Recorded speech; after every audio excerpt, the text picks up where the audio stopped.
নামে উন্নয়ন, পিছনে ধোঁকা, চুরি হয়ে যায় গরিবের স্বপ্নের আশা।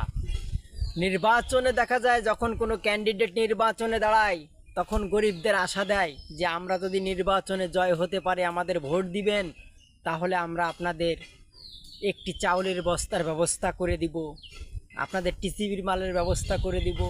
তখন এগুলো বলে পরিবারের 4-5টা ভোট তারা নেয়, প্রায় অনেক অনেক পরিবারকে ধোঁকা দেয়। যখন নির্বাচনে ক্যান্ডিডেট দাঁড়ায়, নির্বাচনে ভোট দিয়ে যখন জয়লাভ করে, তখন আর ক্যান্ডিডেটকে খুঁজে পাওয়া যায় না। চাউলের বস্তার জন্য গরিব যখন যায়, গিয়ে চোখের পানি ছেড়ে বলে আমি গরিব, আমি চলতে পারি না, আমার সংসারে বা পরিবারে অনেক লোক, আপনারা যদি একটা চাউলের বস্তার ব্যবস্থা করে দিতেন তাহলে হয়তো আমাদের অনেকটা উপশম হতো।